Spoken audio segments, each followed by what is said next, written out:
নমস্কার বন্ধুরা, আবারও একটা ব্লগ নিয়ে চলে এলাম।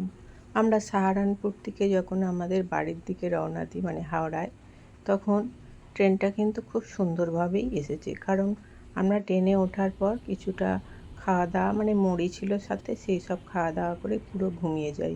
কারণ সারা রাত জেগে আমরা বাসে করে আসি, তো তাই আমাদের দিনের আলো দেখাই হয়ে ওঠেনি। আমরা পুরো টানা ঘুমিয়ে গেছি।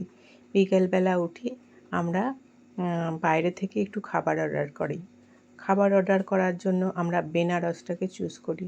তাই বেনারসের কাছে আসার মাত্রই আমাদের বিরিয়ানির অর্ডারটা দিয়েছিলাম। বেনারসে যখন ঢুকি তখন আমাদের সুন্দরভাবে প্যাকেট করা বিরিয়ানি এসে হাজির হয়।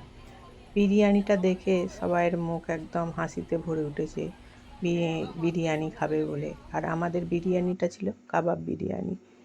খুবই সুন্দর হয়েছিল, কিন্তু খুব কম পরিমাণে ছিল। একজনের পেটটা ভরবে না বললেই হয়। 220 টাকা করে নিয়েছিল। যাই হোক, যা হয় সেটাই ভালো। সারা রাত ওই সব খাওয়া দাওয়া করে আমরা শুয়ে পড়ি। পরের দিন যখন আবার সকালবেলা দেখি, তখন মোটামুটি বুঝতে পারি যে আমরা আমাদের গন্তব্যের দিকে এসে গেছি, বর্ধমান জংশন।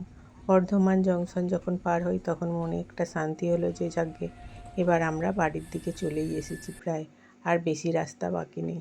আস্তে আস্তে যখন আমাদের হাওড়ার দিকে ঢোকা গাড়িটা শুরু করে, তখনই হয় যত রকমের ব্যাগরা।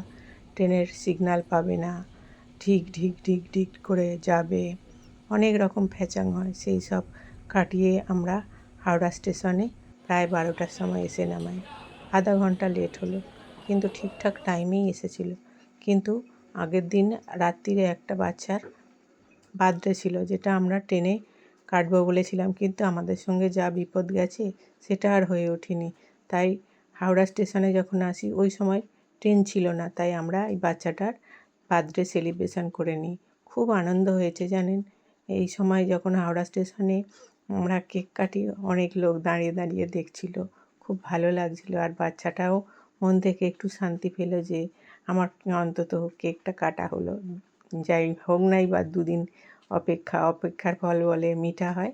যাকে বাচ্চাটা খুব খুশি হয়েছিল। হাওড়া থেকে ট্রেনকে কেক কিনে আর সবাই মিলে আনন্দ করে খাওয়া দাওয়া করে আমরা ওখান থেকে আস্তে আস্তে বেরিয়ে পড়ি আমাদের ট্রেনে উঠবার জন্য। কারণ আমাদের ট্রেনটা 12টার পর, তো একদমই ছিল না, কিছু তো করার নেই, অপেক্ষা করতে হয়েছে। আর বাড়ি থেকেও বেরিয়েছিলাম বৃষ্টি নিয়ে। দেখুন, আমরা যখন ট্রেনে উঠি তখন নেমে এলো বৃষ্টি। বৃষ্টি আর থামে না। বৃষ্টি মাথায় নিয়ে আমরা আবার আস্তে আস্তে বাড়ির দিকে রওনা দিয়ে দিই। বন্ধুরা, আমার ব্লগটি যদি ভালো লেগে থাকে প্লিজ একটা লাইক, কমেন্ট, শেয়ার করে দেবেন। ভালো লাগলে অবশ্যই একটা লাইক দিয়ে দেবেন।